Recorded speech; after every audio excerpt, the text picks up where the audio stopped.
Olá, meus amigos e minhas amigas do site Notícias Agrícolas e da M Prado. Estamos aqui para mais um programa Líderes do Agro. Hoje nós receberemos o amigo Odílio Balbinotti, que é presidente da Atos Sementes. A Atos Sementes é uma empresa que sucede a antiga Sementes Adriana. A Atos Sementes foi fundada em 1980, em Alto Garças. Ela tem a sua sede administrativa hoje em Rondonópolis, Mato Grosso. A companhia produz sementes para cerca de 1,5 milhão de hectares que são plantados no Brasil, principalmente nas regiões Centro-Oeste, Norte e Nordeste. E a empresa possui também cerca de 800 colaboradores. Odílio, para nós é um prazer enorme receber o amigo aqui e seja bem-vindo. Quero que você se sinta na sua casa. Muito obrigado pela presença. Obrigado você, Marcelo, pelo convite. É um prazer estar falando com você e com toda a sua audiência. Odílio, as questões de sustentabilidade têm sido uma pauta muito importante e isso tem surgido em uma série de questões hoje, não só de valores ambientais, econômicos e sociais, mas como também mercadológicos e políticos, né?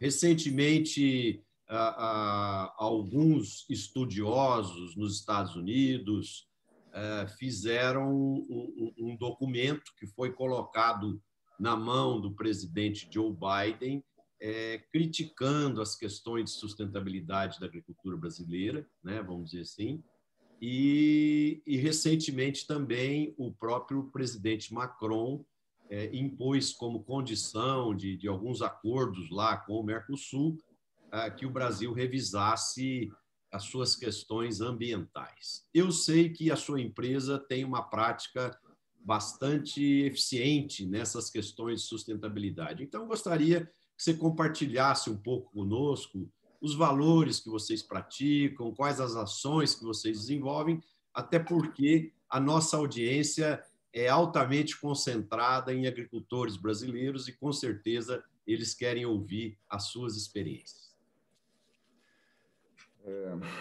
Realmente é uma questão, talvez uma das mais importantes, né, que a gente enfrenta hoje, nesse mundo, né, um mundo onde as questões elas acabam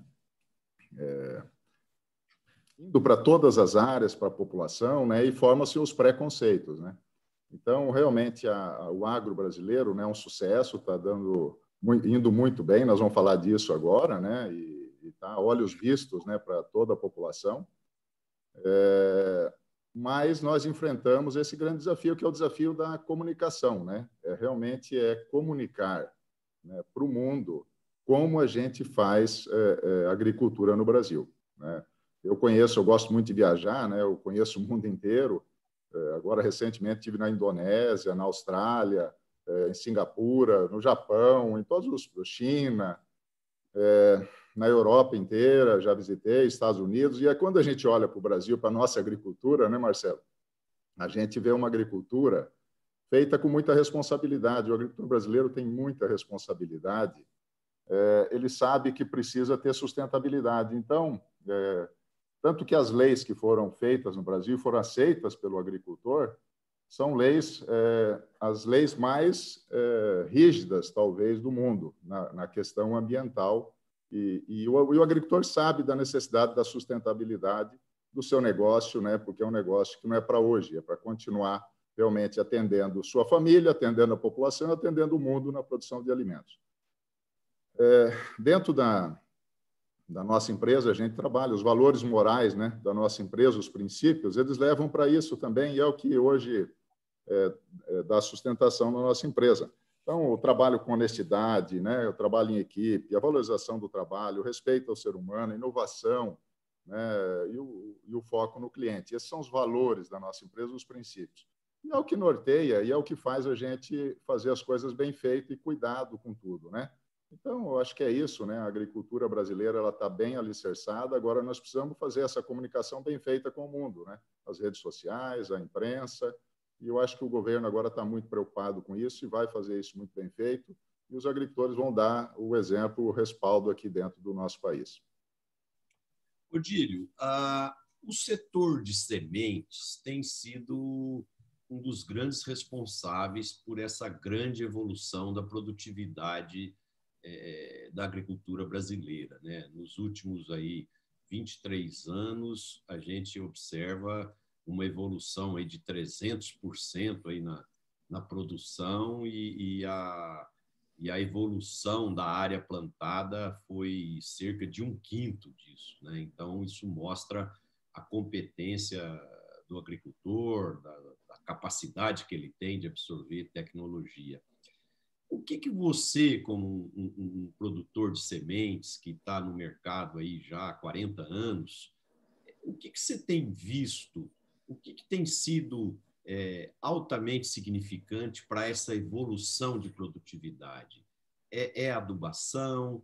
É a evolução da genética? É os fungicidas, os inseticidas? É um conjunto? Mas, assim, o que você atribui a essa hiperevolução na produtividade da agricultura brasileira? Você já falou aí da questão do ganho genético, né? Isso aí, para mim, é o carro-chefe, né? E, inclusive, está aí sempre sendo repercutido, né? Então, o ganho genético é o primeiro, né? É o que realmente evoluiu muito no Brasil, né? Nós saímos lá atrás de 5, 6 cultivares de soja lançadas anualmente para hoje para 150 cultivares, ou seja, mais adaptadas e assim por diante.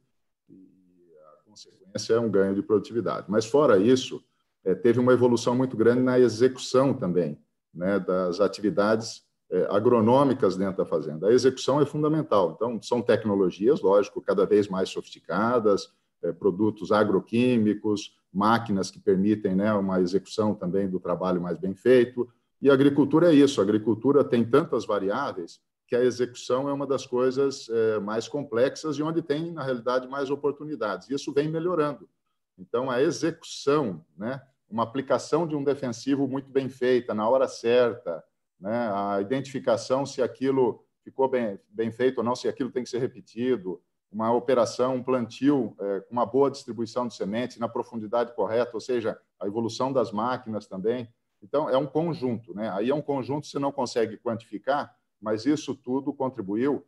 Uma coisa fundamental também é a mão de obra, né? Queira ou não queira, a mão de obra brasileira, que era muito boa já, né? Tanto que a agricultura sempre foi competitiva, ela vem melhorando a olhos vistos também, ou seja, esse aprendizado nosso, né? Essas escolas de agronomia, técnica agrícola, engenheiro de produção, tudo isso aí ajudou na melhoria da execução também desses processos agronômicos dentro da fazenda.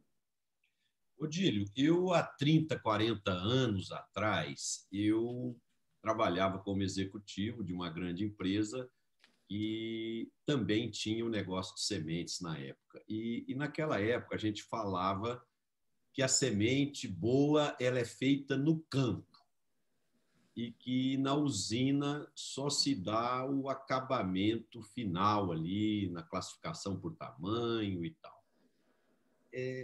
Atualmente, continua assim? Ou quando você tem situações adversas no campo, você ainda, por equipamentos de última geração, você consegue eliminar tipos de grãos defeituosos e tal, e você ainda consegue obter uma semente de boa qualidade? Muito bom saber que você já foi sementeiro, já sofreu junto dentro na atividade, né, Marcelo? Mas assim, mudou pouco, viu? Felizmente ou infelizmente, não sei, na realidade, semente continua sendo feita no campo, né? É ali que se define a base. Eu falo da construção da semente, né? Com a minha equipe, sempre eu falo, a construção tem que ser boa, né? E a construção ela acontece no campo, né? Desde o plantio, todos os controles que são feitos e depois até chegar à colheita e levar isso para a indústria. A indústria ela tem, lógico, equipamentos que evoluíram, que melhoraram o padrão, né? que melhoraram essa classificação. Então, a semente hoje ela é muito bem classificada, ela chega para o agricultor com um ótimo visual, mas na indústria não pode estragar. Então, a indústria ela tem que fazer tudo o que ela precisa fazer para que realmente a semente fique numa forma para ser utilizada lá pelo produtor, mas ela tem que preservar a qualidade que foi feita no campo. Então, continua do mesmo jeito, Marcelo. O que evoluiu é o seguinte, é o entendimento do que é essa qualidade no campo. É um aprendizado constante, todo ano existe um aprendizado e é uma evolução, né, que trouxe os padrões de qualidade de semente com um nível altíssimo, né? Isso eu lembro, há 40 anos atrás, a exigência, né, do produto que se entregava era uma. Hoje a exigência é outra, mas a exigência hoje pode ser outra, né, porque realmente evoluiu o conhecimento na área de semente. Na época, já que é para falar um pouquinho de passado, vamos fazer um flashback aí.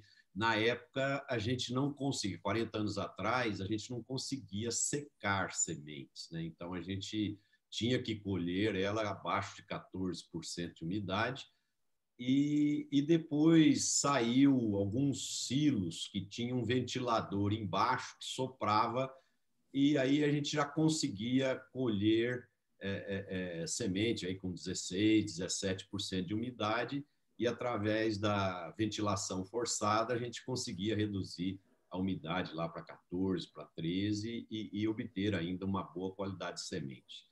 Isso mudou? Como que está? Hoje já é possível secar semente no secador? Como funciona isso, Odílio? Então, eu acho que esse foi uma das grandes evoluções, né? Entender que a semente tem que ser colhida no ponto. Né? E colher no ponto significa colher muito úmida, né? Diferente do que era antigamente, né? Que era esperar ela secar no campo. Então, as tecnologias de secagem foram talvez as que mais evoluíram. E a estrutura, né, dentro das unidades, elas evoluíram para realmente colher produto úmido, né? Para colher no ponto. Então, isso teve uma evolução importante. A armazenagem também teve uma evolução importante, né? Hoje é armazenado normalmente em câmaras frias, né? Em ambientes climatizados. Antes tinha os armazéns melhorados, né? Que o sementeiro sempre teve, mas agora não, agora tem armazéns climatizados. Então, é uma somatória, né, Marcelo? As áreas evoluíram, sim, né? Todas as áreas, tanto de processamento, secagem, como de armazenagem. Também no campo, o entendimento, né, do que é qualidade no campo. Então, é um conjunto, mas a parte de secagem, como você lembrou aí, ela é fundamental. Foi um dos aprendizados. Tem que colher muito úmida, né? Senão você não tira no ponto. É uma causa e consequência. Odílio, na minha época, continuando aí o flashback, né, vamos dizer assim, a gente tinha lá 4, 5 variedades de soja que a gente plantava, né, Cristalina, Doco, IAC8 e por aí afora, né, vamos dizer assim, e todo ano saía 1, 2 variedades novas, vamos dizer assim. Então era fácil você fazer a transição diminuindo uma variedade X, aumentando uma Y, que está sendo lançada, né? E não era tão impactante. Agora, eu estava prestando muita atenção no que você falou há pouco, né? Você disse que hoje são lançadas 150 cultivares novas aí para o mercado. E aí eu pergunto, como que o agricultor tem feito para fazer esse planejamento de qual cultivar, plantar? Ele tem, a maior parte dos agricultores tem campos de teste com essas novas culturas, ou são os centros de pesquisa, são as empresas? Como que esse processo se dá para um agricultor que plantou 5 variedades e o ano que vem ele vai plantar o quê? Como funciona isso? Essa é aquelas coisas, né? Uma evolução fantástica, ou seja, muitos obtentores, né? São as empresas de melhoramento concorrendo no mercado, e isso é muito bom para o agricultor, porque aumentou muito a oferta de cultivares. Mas aí trouxe um problema, né? O sistema tradicional, né? Eu falo até analógico, né? Que a gente trabalhava para a escolha, para a definição das cultivares, que funcionava muito bem quando era 3, 4, 5 cultivares, como você falou. Hoje ele tem dificuldade, né, em escolher, porque realmente são muitas opções. Lógico que os obtentores, né, as empresas de melhoramento, elas vêm e posicionam, orientam, mas é uma disputa tão grande, é tanta informação chegando na cabeça do agricultor, que dificulta. Então, vou testar na fazenda. Antigamente testava 1, 2, 3 materiais. Hoje, como é que eu vou fazer para testar? Então, até testa, né? Mas realmente são muitas cultivares e é muito difícil tomar essas decisões. Então, o que existe é um processo muito lento, né, da entrada das novas cultivares, da troca. Por quê? Porque ainda nós estamos num sistema antigo de avaliação. Nesse sentido, até vou introduzir a questão da plataforma, né, o Plantap, ela vem nesse sentido. A gente viu, percebeu, nós somos da área de semente, da área de genética, né, eu sou presidente do Conselho de Administração da TMG, que é, né, a maior empresa brasileira de genética de soja, né, de algodão. E a gente via essa dificuldade, né? E falamos, o que o mundo digital pode ajudar nisso daí? E foi o que nós fizemos. O agricultor continua fazendo os testes, só que ele não sabia o teste que acontecia no vizinho, né? E assim por diante. A plataforma digital ela permite juntar todas essas avaliações do agricultor e ele conseguir ter um universo muito maior. Então, ajuda na tomada de decisão da troca de cultivar, porque ele avalia não só dentro da propriedade dele, mas todos os vizinhos, junta todas essas informações, compartilha-se isso dentro da plataforma e acaba acelerando o processo de troca de cultivar com segurança, né? Então, isso ajuda demais no ganho de produtividade. Mas as coisas vão se adaptando, né, Marcelo? Essa evolução, por um lado, ela traz uma dificuldade, e a dificuldade aí vem sendo solucionada, um exemplo aí, por essas plataformas digitais, né? Agora, aí, né, Odílio, é muito importante que o agricultor tenha a cabeça e o coração abertos aí para estar antenados nessas soluções que as plataformas digitais podem demonstrar e também os modelos aí de inteligência artificial que podem interpretar isso para o agricultor. Agora, para isso, ele tem que estar aberto a buscar essas informações e estar atento a essa evolução, né? Com certeza. Até eu venho comentando muito, falando a minha opinião, né, sobre essa questão, é de que a competitividade hoje ela vai se dar muito mais pela utilização dessas informações, né, de forma mais para a gestão da propriedade, através desse mundo digital que está entrando no agro, né, é um processo, na realidade, do que por soluções agronômicas. Então, as soluções agronômicas elas continuam vindo, existem em abundância, né, tecnologias muito boas tecnologias, uma oferta muito grande, que é um problema de novo. Volta para aquela questão do problema. Aquela pessoa que usa as tecnologias digitais, ele tem como avaliar melhor, né, as tecnologias disponíveis e fazer uma escolha mais assertiva. Automaticamente melhora, né, a sua competitividade. Então, os agricultores que estão entrando no digital, eles acabam sendo mais competitivos. É um mundo novo, né? Mas é um mundo... Nós, na agricultura, tivemos essa oportunidade, né, podia ter sido o primeiro setor da economia a ser impactado pelo digital, mas não, fomos o último, né? Estamos sendo o último. Isso tem um lado ruim, porque, né, são coisas que podiam estar ajudando a gente há mais tempo, mas tem um lado bom, que é entender como isso é importante, né? É só olhar para todos os outros setores, como eles foram impactados, né? E o que isso mudou, né? Todos os outros setores foram muito mudados na utilização ou até impactados diretamente por soluções digitais.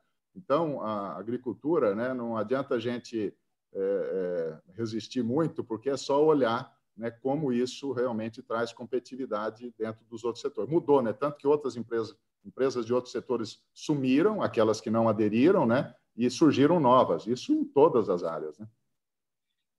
Um problema que sempre foi crônico do setor de sementes no Brasil foi o uso de sementes não certificadas pelo agricultor, vamos dizer assim. E isso, de uma certa forma, prejudica o segmento que produz as sementes certificadas, com toda a genética evoluída, com os custos da produção da semente em si, né? E então isso também acaba prejudicando a própria produtividade do agricultor e do país.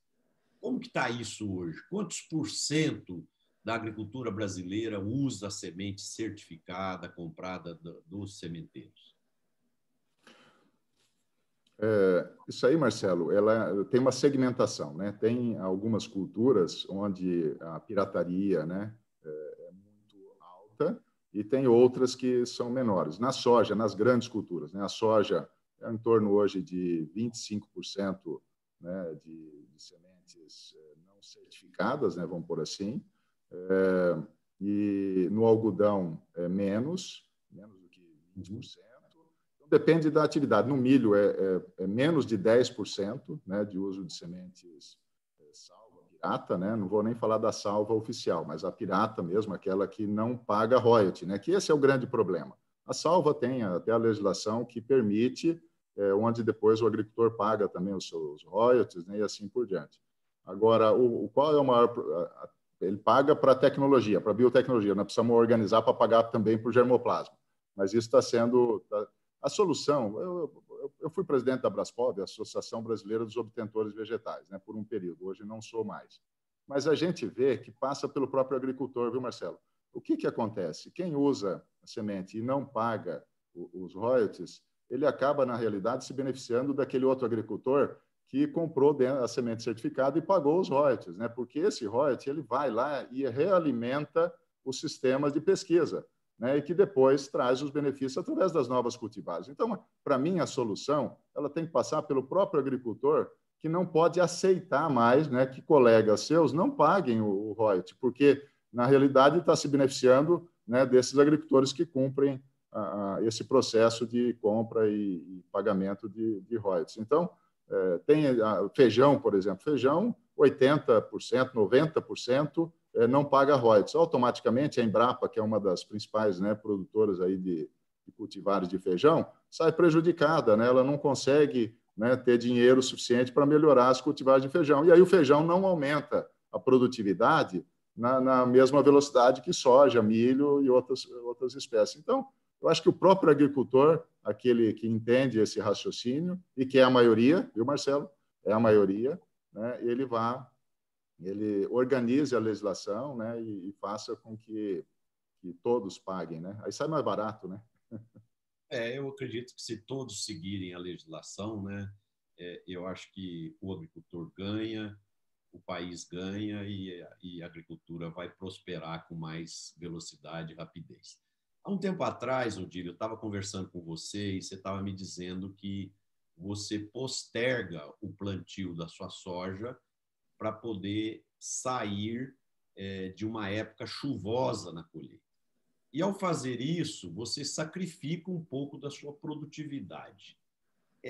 Essa busca da excelência da qualidade da semente muitas vezes custa uma redução da produtividade. Qual que é o impacto disso na produtividade e o impacto disso no ganho de qualidade de semente? Perfeito. Às vezes é difícil para o agricultor entender onde é que estão os custos, né?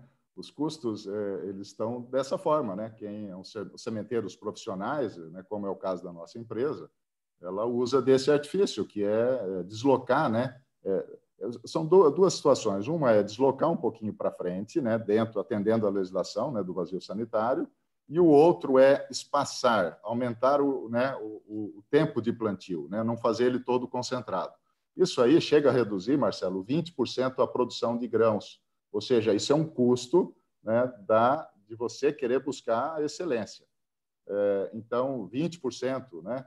Fora isso, ainda tem a questão, como você estende o plantio mais para frente, você não usa, você perde uma renda, que é a renda da safrinha, né, da segunda safra. Ou seja, você leva o plantio para final de novembro, início de dezembro, automaticamente você não consegue fazer uma segunda safra, você perde mais uma renda. Então, esses custos indiretos, eles são até muito maiores do que o custo direto. Agora, vale a pena? Vale, né? Eu acho que cada vez mais o agricultor está consciente da questão da qualidade, né? Da importância da qualidade da semente, né? Não é só a genética, né? A genética ela tem lá a carga dela, mas ela tem que ter aquela qualidade fisiológica para que ela saia uniforme, né? Tenha uma arrancada boa e consiga expressar todo o potencial produtivo, né? Isso aí está na literatura, são diversos trabalhos de pesquisa, Marcelo, que mostram aumento de produtividade de até 30% numa mesma genética, né? Saindo de uma semente de qualidade inferior para uma qualidade superior, com alto vigor, chega a diferenciar 30% da produtividade, porque tem outros fatores, né? Não é só o que está ali, né? O chip, mas também a planta, né? O vigor dessa planta e a capacidade dela explorar o solo e dar o potencial que está ali na genética. Então, vale a pena, lógico, custa mais caro para o agricultor, né? Uma semente de altíssima qualidade, mas ela acaba se pagando pelo aumento da produtividade, né? Com sobra, né? Para o agricultor. Odílio, a informação tem evoluído muito, os dados na agricultura, e isso possibilita um planejamento melhor. E as próprias associações têm trabalhado forte para poder ter mais diálogo dentro da classe. Eu me lembro muito bem, há 40 anos atrás, na minha época de sementeiro, tinha anos que a gente chegava a rasgar 40% das sacas de soja, de semente de soja produzida, e aquilo ia para a indústria, para ser esmagado, né, vamos dizer assim. Hoje em dia, parece que o equilíbrio de oferta e demanda é bem mais próximo, né? Inclusive, ocorre anos aí onde o agricultor acaba tendo até dificuldade de comprar semente, né? Hoje em dia, a semente é um dos primeiros itens a ser comprado, vamos dizer assim, e muitas vezes, quando o agricultor quer fazer, às vezes, até um replantio ou aumentar um pouquinho a área plantada, ele não consegue semente, né? Vamos dizer assim. Quais são os fatores que levaram a essa eficiência maior aí de oferta e demanda de sementes no Brasil? Aí, Marcelo, tem vários aspectos. Eu acho que até a oferta continua a mesma, tem uma abundância, né, de oferta. Mas o que mudou muito foi a questão do agricultor valorizar empresas, né, produtos de altíssima qualidade. Então, para achar esse produto, esse sempre é escasso, né? Esse não tem para a necessidade realmente geral. Então, isso aí faz criar uma sensação de escassez, né? Rapidamente, o agricultor quer se posicionar na semente para que ele não fique sem as cultivares que ele prefere para a propriedade dele. Então, realmente tem antecipado o negócio e assim por diante. Outra coisa importante que você falou, né? Um outro aspecto que é quando ele colhe, quando ele vai plantar, e às vezes ele tem um infortúnio, né? Tem uma condição climática que atrapalha e que ele perde um plantio e depois ele vai buscar no mercado, aí ele não encontra mais a cultivar e na qualidade, às vezes, que ele prefere, né? A qualidade e cultivar. Aí o que acontece? Nossa empresa, a Atos Sementes, ela viu essa dificuldade do agricultor, entendeu que era uma dor muito grande para ele, né? E nós criamos um produto que eu acho que talvez você não conheça, uma hora eu vou te explicar com mais calma, mas é o Protege. O agricultor que compra a semente nossa conhece muito bem. Ele é uma garantia estendida para o agricultor. Se ele tiver um infortúnio, um insucesso, não por qualidade de semente, tá, Marcelo? Mas um infortúnio por uma condição climática, uma praga, e o plantio dele não ficar bom, e ele precisar comprar semente de novo para fazer um replantio, na Atos Sementes ele não precisa comprar. A Atos Sementes entrega para ele o produto como uma garantia estendida, sem custo algum para ele fazer o replantio nas cultivares que nós temos no portfólio, que é onde ele acessou, né? A gente entrega a semente e não tem custo algum a mais para isso daí. Mas realmente é um problema, por isso que até que nós criamos essa solução. E sem custo adicional nenhum, né? Realmente é um produto, um serviço da nossa empresa, né? Vendo essa dor, né? Essa dor que realmente o agricultor encontrava quando ele tinha que fazer replantios. Odílio, você falou de serviços, né? Essa questão de serviços no Brasil ainda é um pouco um tabu, né? Vamos dizer assim. A gente vê índices de terceirização de serviços na agricultura num índice muito alto na Argentina, nos Estados Unidos. E aqui no Brasil ainda o agricultor com muito poucos serviços terceirizados. Você acredita que esse é um ponto que vai mudar no Brasil? Tipo assim, do agricultor chegar também a terceirizar o plantio, a terceirizar a colheita ou a pulverização, ou daqui um dia ele vai comprar de uma cooperativa, de uma indústria ou de um distribuidor, a lavoura dele já isenta de doenças ou de pragas e vai pagar um valor X por hectare e tal. Como que você vê a evolução dos serviços e o agricultor ele aumentando a terceirização dentro da fazenda? Aí, Marcelo, tem uma questão cultural também, né? Eu acho que a questão cultural é até mais importante. É o que você falou, né? Na Argentina, nos Estados Unidos, tem uma terceirização muito mais forte, né? Às vezes, até a lavoura plantada, né? A pessoa recebe, né?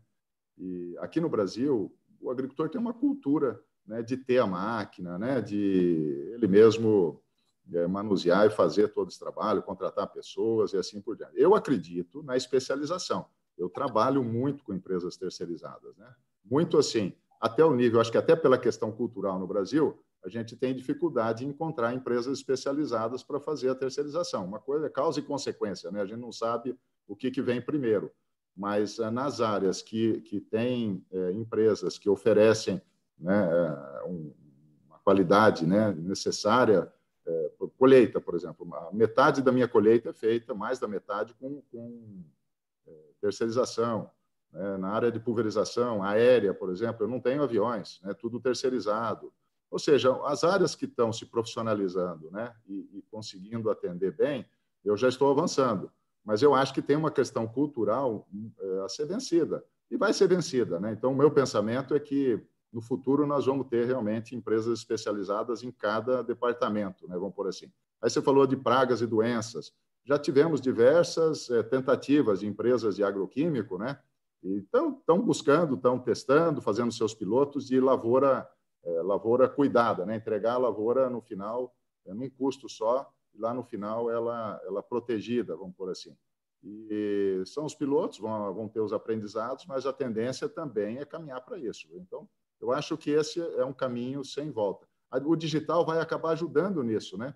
Porque esse controle da propriedade, essas dificuldades em dar uma lavoura cuidada por defensivos, por exemplo. Se você tem lá o digital monitorando tudo, porque vem a questão da execução, entende? Executou, não executou, né? Não é... Então, tem que ter um relacionamento de confiança muito grande.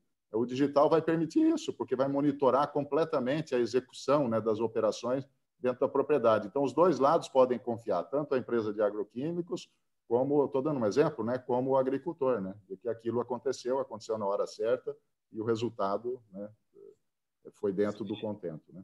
Você falou um negócio muito interessante. A especialização, ela traz a eficiência, a excelência, e ela pode acelerar o processo de mudança cultural. Eu me lembro muito bem, na empresa que eu trabalhava, a gente tinha colheitadeiras e depois de um certo tempo, nossa área foi crescendo numa velocidade maior do que a gente podia investir em colheitadeiras e, por necessidade, nós começamos a contratar terceiros. E eu, como era o gerente agrícola da empresa, eu ficava observando na época. Na época eu ainda tinha uma visão razoável e conseguia visualmente perceber essas coisas, né? Por exemplo, são pequenos detalhes, mas que faziam a diferença. Então, vamos dizer, na hora que os operadores paravam para almoçar, o da empresa, todo mundo parava das 11 ao meio-dia e as colheitadeiras ficavam paradas. A do empreiteiro parava de forma escalonada e tinha operador reserva para cobrir o cara que estava almoçando. Então, a máquina não parava. O homem tinha que parar, mas a máquina não parava. Outra coisa, quando rebentava uma correia, o empreiteiro tinha um estoque regulador numa caminhonete com as principais peças, as principais correias da colheitadeira e tal, tal, tal. Então, o reparo funcionava quase como um box de Fórmula 1, né? E o da empresa já era mais lento, já era burocrático e tal.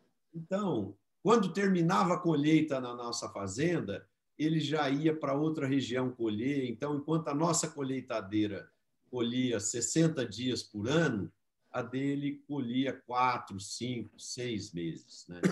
Então, com certeza, Odílio, a especialização leva à eficiência e vai nos ajudar a mudar a cultura para que a agricultura se torne mais eficiente, né? E aí a gente entra nas questões de gestão, de tomada de decisão. Por exemplo, como você tem visto, na sua opinião, a evolução da qualidade de gestão dos agricultores brasileiros? Tá, só voltando ali, você falou tudo, né? A especialização é isso daí, ele aproveita, né, ele não deixa acontecer desperdício nenhum de tempo, né, de tudo, né? Então a produtividade aumenta muito e acaba possibilitando a remuneração dele, né? Ele ter lucro, né, dentro do trabalho dele, né? E agora deixa eu falar para você. O digital, eu lembrei, você estava falando, eu estava lembrando. O que eu faço hoje? Eu tenho as colheitadeiras ainda uma parte, né? Benchmark meu são as colheitadeiras terceirizadas. Como eu tenho a telemetria e eu pus também os terceirizados dentro de todo o sistema de coleta de dados, né? Eu consigo comparar o resultado do terceirizado com o nosso. E a gente já vem há uns 2, 3 anos, né, fazendo essas avaliações e nós estamos, daqui a pouco, nós vamos perceber, né, que talvez tenha que terceirizar tudo, porque você consegue, é lógico, pode ser que não, mas nós temos ali uma funcionalidade, né, para o digital, é você conseguir comparar as suas máquinas, a eficiência delas com o terceirizado dentro da sua propriedade. Então, isso nós estamos conseguindo fazer com a telemetria, a coleta de dados. Desculpa, eu até, né, eu acabei me perdendo aqui na pergunta, né, porque eu tentei sair fora aqui, mas só a pergunta é a evolução, né, do manejo, né, da execução. Da execução e da gestão. Da gestão, a execução e gestão. De novo, eu volto para o digital, né? O digital é o seguinte, ele ajuda na gestão. Tá, coleta de dados, né? Aí vem aquele monte de dados.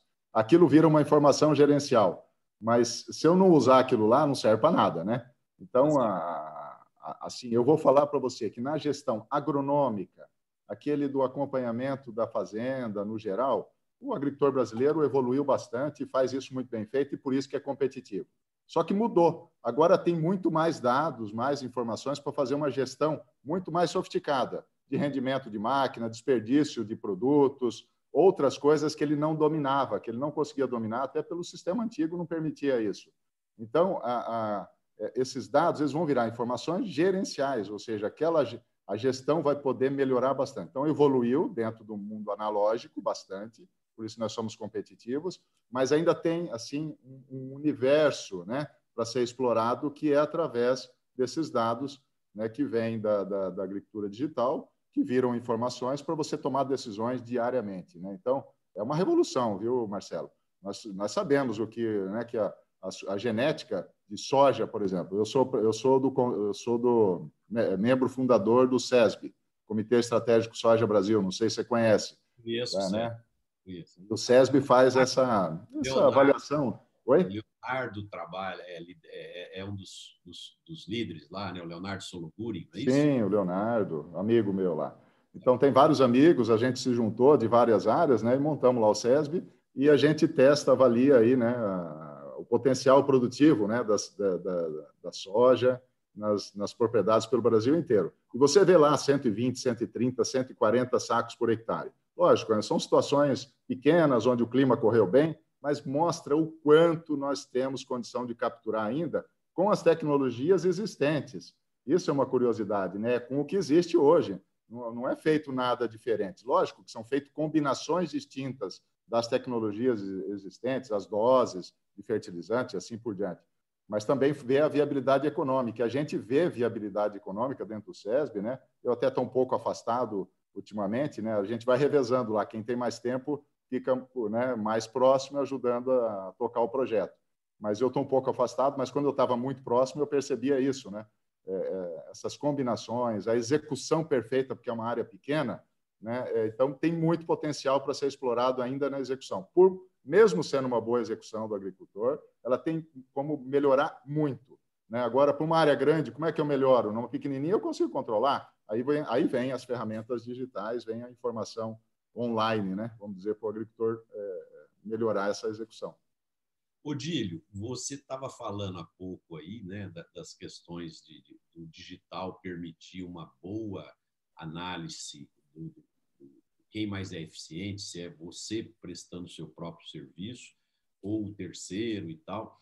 E, de vez em quando, a gente precisa olhar um pouco para outros setores, como você também disse há pouco, até para entender como que as coisas funcionam e como isso pode chegar até a gente, né? Então, quando você estava comentando isso, eu estava me lembrando, 50 anos atrás, a indústria automobilística, ela praticamente fazia 90% do automóvel, né? E, à medida que foi passando o tempo, ela foi percebendo que o José fazia lataria melhor que ela, e ela terceirizou para o José. Ela percebeu que o vidro, o Antônio fazia melhor, então ela passou para o Antônio. O pneu, ela passou por. Então, hoje, né, as indústrias automobilísticas não são chamadas mais indústrias automobilísticas, e sim montadoras de automóvel, né, vamos dizer assim. E eu penso que num futuro de 20, 30 anos aí, a agricultura vai vivenciar o mesmo modelo, porque vai ter sempre a especialização, vai gerar uma super eficiência para o José, para o Antônio, para o Manuel, e eles se tornarão os prestadores de serviço, né? E o agricultor, ele vai ser o empresário rural, coordenador de uma cadeia de produção, onde vai ter vários fornecedores que ele vai ter que gerenciar, né? Vamos dizer assim. Então, fica aí um ponto de reflexão para os nossos agricultores que estão nos ouvindo, refletirem, pensarem sobre isso. Eu acho que um dos propósitos do nosso programa é trazer pessoas líderes e gerar reflexões de futurologia, de como que vai evoluir o negócio. E falar em futurologia, vamos falar de uma coisa que já é presente, mas que tem um potencial enorme de futuro, que é a agricultura digital. Eu sei que a sua empresa começou desenvolvendo uma série de atividades na área digital dentro da fazenda para melhorar a eficiência de gestão, eficiência tecnológica, e num dado momento você entendeu que você já tinha ganhado um know-how tão grande que você criou aí uma empresa especializada nisso, da agricultura digital. Então, eu queria que você compartilhasse um pouco disso conosco. O que você falou, né? Eu concordo com a sua reflexão anterior, não acrescento nada, está perfeita, né? É um exercício de futurologia fantástico. É isso mesmo que vai acontecer. Vai ter uma reorganização. Quanto à questão digital, dentro da propriedade, né? Eu sempre tive essa característica, nossa empresa, de trazer as novidades para dentro da empresa e usar, né? Usar na nossa atividade agrícola, porque nós temos lá um plantio de 60 mil hectares. E essa agricultura ela tem que ser o melhor realizada, ela tem que ser muito bem feita, né? Ela tem que ser eficiente. Então, nós trouxemos essa questão das ferramentas digitais, nós trouxemos a conectividade, né? No primeiro momento, a telemetria, e agora estamos com o 4G, né, cobrindo 60 mil hectares. Né? Estamos acabando de colocar as torres da Vivo lá para cobrir os 60 mil hectares.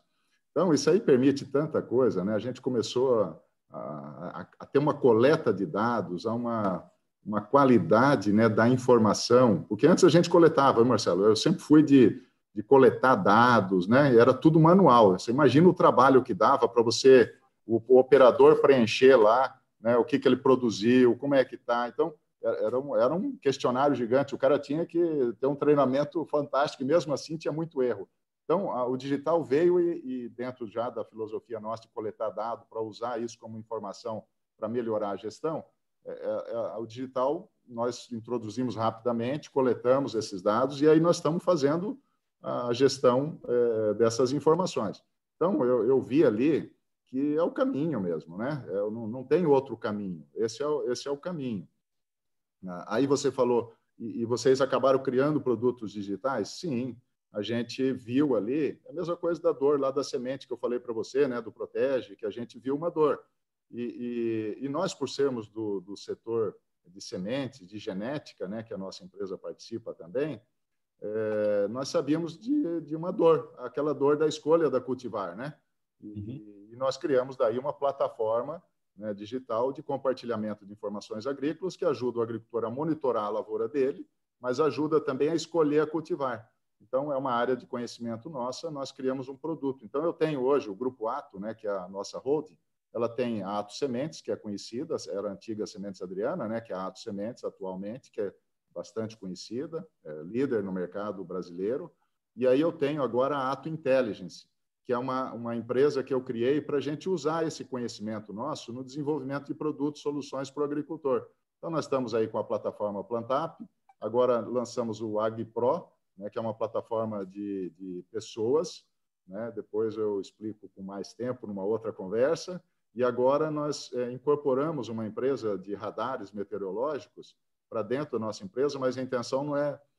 nós podemos vender radar, né? Nós temos essa possibilidade agora com a incorporação dessa empresa, mas a vontade, na realidade, é a previsão climática mais adequada à necessidade do produtor. Então, também nós vimos aí dores, oportunidades, né? E trouxemos, incorporamos esse conhecimento para dentro da empresa, 5 técnicos de altíssimo nível, com doutorado na Inglaterra, com, né, pessoal já sênior, que conhece muito da área, nós trouxemos para dentro da nossa empresa para criar soluções específicas de dores. Ou seja, nós vamos também ajudar nesse desenvolvimento da agricultura digital. Dílio, a agricultura digital já é uma realidade, né? Já tem muita gente usando, só que tem uma parte dos agricultores que acha que isso não é para ele, que isso ainda está longe e tal. O que fazer para quebrar essa resistência, ou esse medo, ou essa preocupação que a agricultura digital é uma coisa que é para o grande agricultor e tal, né? Vamos dizer assim, como que as empresas prestadoras de serviços nessa área devem agir para mostrar que a agricultura digital não é bicho de 7 cabeças e que ela é amigável, ela é simples e ela é fácil de ser adotada numa propriedade rural? Essa é a grande pergunta, né, Marcelo? A gente vê, né, um debate muito grande. Eu acho que a primeira coisa é esse debate. Por exemplo, eu mesmo aqui estou com você, né, conversando e falando um pouco de agricultura digital. Acho que também ajuda a desmistificar, né? Eu lembro que no começo, né, sempre vem os pensamentos na cabeça. Vamos pegar a primeira coisa. Os meus dados vão ser compartilhados, né? Outras pessoas vão ter acesso aos meus dados, né? Vamos pensar aí na telemetria. A telemetria, os meus dados vão lá para um computador, né, da empresa, de uma empresa terceirizada, ele processa tudo e me devolve já, né, organizado esses dados. Eu falei, puxa vida, né? Parece que é um sentimento de perda, né? De medo, né? No primeiro momento. Eu também tive, né? Mas hoje já superei completamente, porque eu sei que sem isso eu não vou ser competitivo, né? E outra coisa, os contratos, os aceites, eles são muito fortes, né? São contratos onde tem a privacidade, onde tem os dados são do agricultor, né? Nenhuma empresa vai fazer um uso errado. Ou você escolha, é lógico, né? Bons fornecedores, empresas que você confie, né? Que o dado está lá e que ele vai fazer uso daquilo que está escrito no contrato. Então, tem um pouco desse medo. Saindo desse medo que tem que ser superado, porque quem não superar isso aí, infelizmente, vai sair da atividade. Pode ser não em 5 anos, mas em 10, em 15, 20 vai sair, né, da atividade, porque ele vai ser excluído, porque outros produtores que não tiveram esse paradigma, eles vão ser mais competitivos, né? E é assim que se dá as coisas.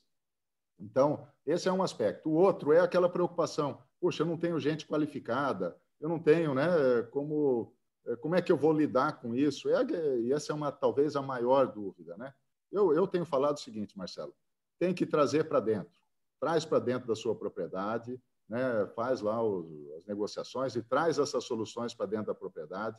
O fornecedor vai ajudar a ensinar, né, vamos dizer, a trazer essa cultura para dentro da propriedade para os seus funcionários, não é isso? E esses funcionários eles vão aprendendo aos poucos a usar essas ferramentas. Então, essa cultura ela vai ter que ser uma decisão para mim do dono da propriedade ou do seu executivo, do CEO, de falar, traz para dentro, mesmo que a gente não utilize, né, num primeiro momento, totalmente a tecnologia, mas eu vou estar trazendo o aprendizado, primeiro da minha equipe, entender o que existe e até ajudar, aí eu vou para uma terceira etapa, ajudar no desenvolvimento dessas plataformas, dessas ferramentas, muitas delas estão no começo do desenvolvimento, não estão perfeitas, não existe nada perfeito, né? Eu já ouvi de gente muito inteligente falando assim, não, deixa ficar perfeito, na hora que estiver muito bom, aí eu trago. Tá, não existe nada perfeito, né? É só pegar as máquinas agrícolas, né, Marcelo? Você pegar lá no começo, tinha a trilhadeira. Quem não usou a trilhadeira, né? A trilhadeira só trilhava, né? O meu pai tinha uma lá na garagem, ele tinha uma cerealista e levava para o agricultor para trilhar lá. Tá, eu vou ficar esperando virar uma colheitadeira igual a hoje, né? Que trilha, organiza, padroniza, não é isso? Não é assim. Você tem que entrar no processo. É uma trajetória, né? Uma grande via, uma rodovia que você embarca nela. Então é isso, eu acho que é trazer para dentro, né? E aí aprender junto com as empresas, né? Que trazem a solução. E um grande desafio, né, Odílio, hoje para as empresas de agricultura digital é criar mecanismos de integração dos dados, das informações, porque muitas vezes elas vêm de várias fontes, né?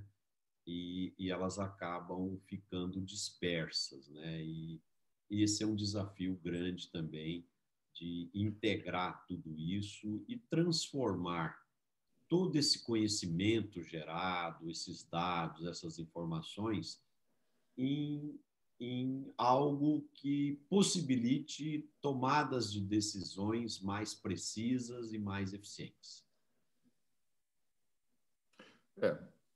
Isso aí é uma coisa que talvez a primeira coisa muito importante. O dado sempre é do agricultor, certo? Ele é do produtor, o dado. E ele pode vir de diversas fontes mesmo. Ele pode vir de uma empresa que coleta dados sensores, né, de máquinas e assim por diante. Ele pode vir de uma outra aplicação, da própria máquina mesmo, né, que já vem com a tecnologia incorporada que gera dados.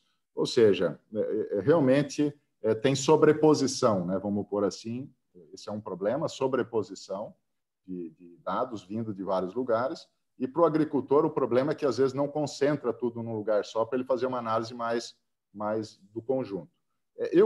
Marcelo, para mim isso vai ser solucionado naturalmente, né?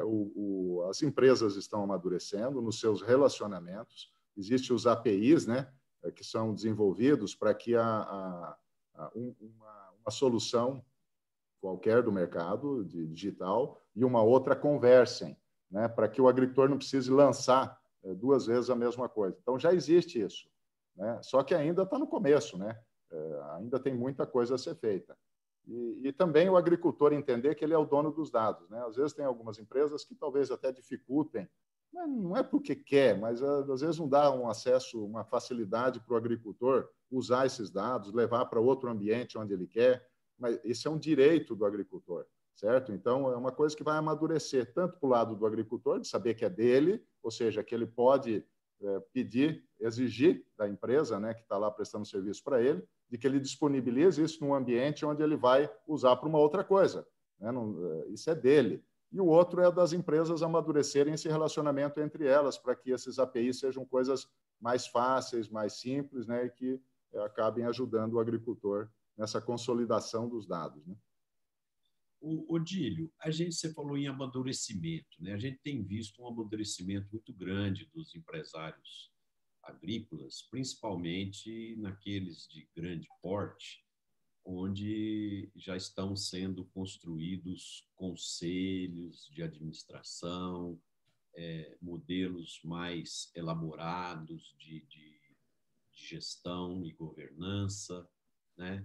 Então, isso deixa a gente muito entusiasmado com o futuro do desenvolvimento do agronegócio brasileiro, não só pelas perspectivas que o setor tem, com a demanda do crescimento de alimentos no mundo, mas a gente percebe essa evolução, né, vamos dizer assim, e isso sinaliza para nós uma situação de uma perpetuidade mais sólida, mais forte dos negócios. E eu estava vendo um dado a semana passada que cerca de 25 mil propriedades rurais agrícolas são responsáveis por 52% da produção, né?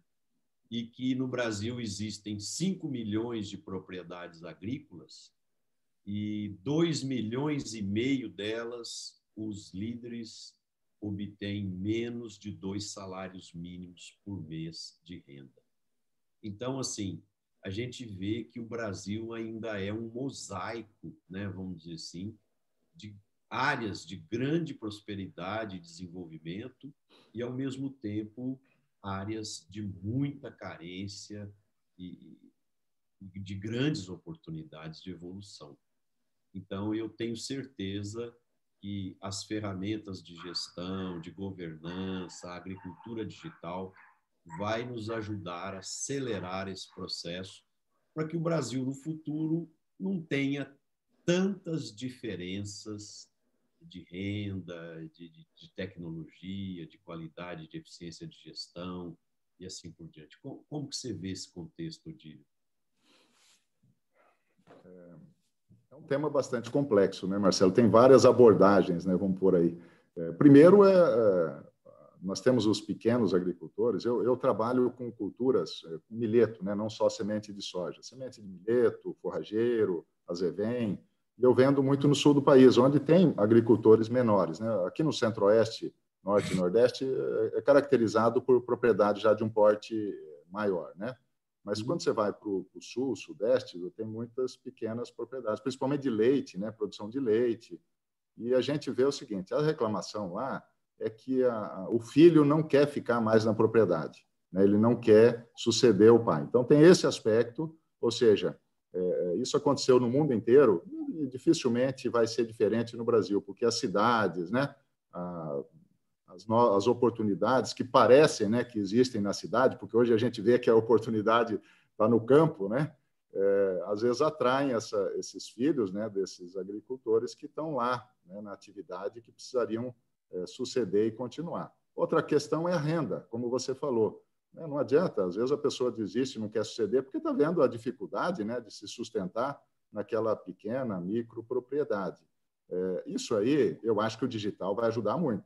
O pessoal, eu estou aqui falando de uma grande propriedade que é a minha, estou falando de uma realidade, mas quando você olha para o agricultor pequeno, vão ser tantas coisas que vão surgir para o pequeno agricultor, né? Vamos falar algumas, né? O que é o problema do pequeno produtor? Às vezes é comprar bem um insumo, né? Ele tem dificuldade, porque como ele compra em pequenas quantidades, a cadeia até chegar nele o produto já encareceu bastante. Na hora que ele vai vender o produto dele, como ele produz uma pequena quantidade, às vezes ele não consegue um preço tão bom, né? Às vezes é um preço menor. Isso é questão de mercado, não tem certo e errado, é uma questão do mercado. Agora, você pega a digital. Digital pode fazer com que agricultores, sem se conhecerem, se juntem tanto para comprar insumos, né, grandes quantidades, simulando um grande produtor, como vender também, né, a sua produção junto com outros produtores, fazendo realmente uma grande escala. Isso permitir dar uma renda muito melhor para ele, porque ele tem outros aspectos que ele é muito mais competitivo do que o grande agricultor. Então, vai ter benefícios para o grande agricultor, aquele que tem uma área muito grande, que ele tem muitos funcionários e que tem dificuldade na execução, né, das coisas, porque não é ele que está plantando, não é ele que está colhendo, né, são funcionários que precisam ser treinados, que têm uma rotatividade e assim por diante. E aí você pega isso, é uma vantagem competitiva do pequeno, né, porque ele está em cima da máquina, ele está lá executando a aplicação defensiva, isso ele faz melhor do que o grande. Mas na hora que ele vai comprar e vender, né, comprar insumos ou vender o seu produto, ele perde, que é a parte que ele tem deficiência. Mas isso vão ter soluções já, e ele vai acabar sendo competitivo numa área que ele não é hoje. Isso pode dar mais renda e isso segurar, né, esses filhos que hoje estão saindo dessas propriedades para buscar outras oportunidades, né, de ganho. Então, tem muita coisa bacana para acontecer, né? E eu acho que o Brasil vai aproveitar muito bem essas oportunidades. Aliás, precisa aproveitar, né? E quando a gente enxerga todas essas oportunidades, eu acho que aumenta ainda para nós o entusiasmo de estar no agro e de ver quanto o agro é promissor para o futuro do Brasil e para os brasileiros. Odílio, nosso papo aqui está fantástico, muito gostoso, e o nosso programa está caminhando aí para o fim, e eu não gosto de fechar o programa sem conhecer um pouco o lado humano do entrevistado, né? Então, eu queria que nós conhecemos bem aqui a sua visão dos negócios, agro, de sementes, da agricultura digital, de uma série de coisas que a gente falou. E eu queria conhecer um pouquinho do Odílio, ser humano, o Odílio quando está em casa, com a família, o que te dá prazer, o que te distrai, o que tira seu estresse, um esporte, um livro, um hobby, com que você se distrai, Odílio?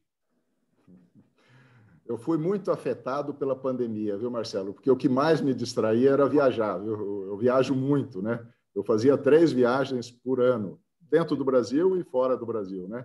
Também E gosto a muito. pandemia me travou, né? É. Mas eu também gosto muito de leitura, né? Eu sou um leitor bastante... Eu gosto de ler, né? Então, estou lendo mais, né? Tenho que ler mais agora porque eu não estou podendo viajar. E você já falou, dentro de casa, lá com a família, né? Mas eu gosto muito de trabalhar, né? Então, trabalhar me deixa sempre muito entusiasmado. Eu relaxo trabalhando, né? Então, trabalhar, né? Que eu gosto, eu sou muito empolgado, muito motivado, né, em fazer mudanças, transformações. Isso, né, é muito bacana. E viajar, eu gosto muito de viajar, né? Tomara que agora a vacina dê mais tranquilidade para os governos, para todos os países e permita, né, que a gente comece a poder retornar a fazer as viagens, né? Eu gosto de conhecer culturas distintas, né, diferentes. Eu fui no Japão, fui em vários países, né? Cada lugar te ensina alguma coisa, né, Marcelo? A questão das culturas diferentes, né? Ela permite assim você evoluir muito. É uma troca, né? É um ganho, né? Troca até nem digo tanto, mas é um ganho de saber como é que as coisas se desenvolvem, né? E foi nesse aspecto, por exemplo, que eu fico indignado, né, com o Brasil. Acho que todos nós, né, o potencial, né, do nosso país, né, fantástico e às vezes ainda mal explorado, né? A gente não conseguindo resolver aquele problema que você falou, né, de ter mais renda para todo mundo, né? Não só para o meio agrícola, os pequenos produtores que às vezes não têm renda, mas também para todas as áreas, né? O país é muito rico, né? Está precisando. Aí tem as mudanças, né, que o governo está implementando, né? E eu sou entusiasta também. Eu fiz um artigo essa semana. Também gosto de fazer isso, viu, Marcelo? Faço de vez em quando dou meus palpites na rede social, né? Eu fiz um artigo que acabou saindo no Notícias Agrícolas, saiu em outras, né, no Face, né, todas as redes sociais, onde eu agradeci ao governo, né? Para mim foram 10 anos em 2. Eu coloquei, foi o título do meu artigo, né? 10 anos em 2, por quê? Quanta coisa foi feita, né? Às vezes o público da cidade olha para o agricultor e fica pensando naquela questão de que quer subsídio, quer perdão de dívida. Não, não. O agricultor quer o que esse governo está fazendo. Segurança jurídica, infraestrutura, que não vai servir só para o agro, serve para a população em geral, ou seja, é bom para todo mundo. É isso que a gente precisa, né? Desburocratização, né? Então, esse governo está focado nisso. O que ele não fez porque não foi para votação na Câmara, ou seja, você está vendo uma coisa que me relaxa, que é política também, né? E agora nós estamos lá com um novo presidente da Câmara e do Senado, e eu estou muito entusiasmado. Eu acho que nós vamos fazer mais 10 anos em 2. Isso é bom para a população em geral do Brasil, é bom para a economia, né? Tá aí o agro, né, conseguindo capturar mercados, né, num momento importante. Então, eu gosto disso também, de política, viu, Marcelo? E por falar em política e juntando com gostar de viajar, que você falou, eu também gosto muito de viajar. E em 2019 eu fui em vários países diferentes, né? Assim, dos triviais, dos passeios tradicionais, né? Então eu tive na Rússia, eu tive no Egito, eu tive no Marrocos. Então assim, andei em muitos lugares diferentes, vamos dizer assim, com culturas diferentes. E uma coisa que eu observei, Odílio, que os povos todos são receptivos, todos são amigos e amigáveis. eu acho que as guerras, elas existem por causa da ambição ou o excesso que alguns líderes mundiais acabam fazendo, porque as populações em si se dão muito bem, mesmo com culturas diferentes e jeitos de ser diferentes. É muito fácil se tornar amigo de um árabe, de um russo, de um peruano, de um argentino. É fácil. Basta você ter o coração aberto e estar sempre de braços abertos. Então, o mundo poderia ser bem mais harmonioso se alguns líderes não exacerbassem isso.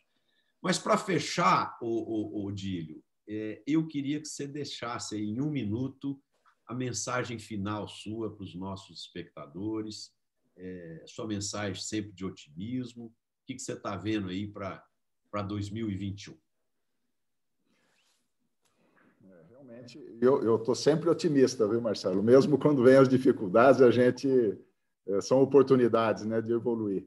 E o que você falou aí, eu não vou perder essa daí. Realmente, a gente, todos os países que eu fui até hoje, eu nunca fui mal recebido, sempre muito bem recebido, acolhido. É fantástico, né? Mas aí tem essas brigas dos líderes, né? Líderes entre aspas, né? Essas pessoas com ambição desmedida e que levam toda uma população às vezes para uma guerra, né? Isso realmente não precisava disso, mas faz parte da nossa humanidade e a gente tem que conviver com essas coisas. Mas eu estou muito entusiasmado com a trajetória do nosso agro, né? Quando eu escrevi aquele artigo, foi no sentido da seguinte forma: pensa, o Brasil, se nós estivéssemos aqui, não tivesse lá em março, né? Quando saiu o decreto de atividade essencial, não sei se você lembra, Marcelo, eles estavam querendo fechar rodovias. Aqui mesmo eu recebi ligação de amigos meus industriais, né, na parte de insumos, né? Odílio, desesperado, pedindo ajuda para mim. Olha, a minha fábrica está fechada, o prefeito fechou a fábrica. Olha, eu não sei se, né? Então, isso viraria um caos. Nós não teríamos alimento nas gôndolas, né? E nós não teríamos a oportunidade de aproveitar esse mercado que se abriu ao Brasil, né? Exatamente porque nós soubemos fazer isso. O agro não parou, mas não parou cometendo irresponsabilidades na saúde. Não, o agro cuidou da saúde dos seus funcionários, né? Ele cuidou de tudo, organizou processos e se preparou para abocanhar esse mercado que surgiu da segurança alimentar. Queira ou não queira, se põe no lugar de um país que não produz alimento e com uma pandemia acontecendo.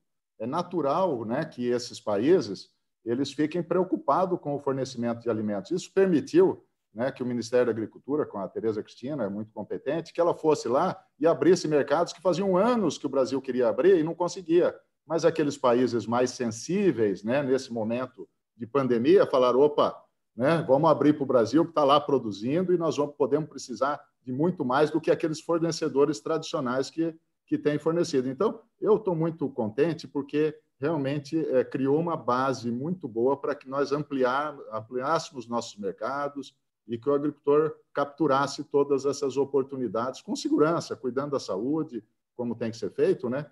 Mas e nós vamos avançar muito mais. Então, o Brasil, acho que foi enxergado mais ainda como o grande fornecedor de alimentos para o mundo. Então, isso vai permitir menos animosidade, viu, Marcelo? Essas questões ambientais que o pessoal discute, a Amazônia, né? Tudo isso, acho que vai melhorar essa comunicação. Eu também estou vendo isso e estou vendo os outros países, tipo assim, não querendo, não mexa muito com o Brasil. O Brasil está, né, tá fazendo as coisas certas, está aí alimentando o mundo e nós precisamos dele. Então, eu estou muito esperançoso que a gente continue evoluindo no agro, até numa velocidade maior do que viemos até hoje. Bom, ótimo compartilho do seu pensamento. Queria agora agradecer o carinho dos nossos espectadores que estiveram conosco até hoje, até o momento. Esse programa vai ficar salvo no site Notícias Agrícolas e no YouTube da M Prado Governança. E quem quiser compartilhar com amigos, por favor, nos apoie aí para aumentar a divulgação do nosso programa. Muito obrigado, Odílio, muito obrigado aos internautas e a gente se vê novamente na próxima quinta-feira no novo horário do programa Líderes do Agro, que é 17h30. Um abraço a todos. E obrigado e um bom final de semana.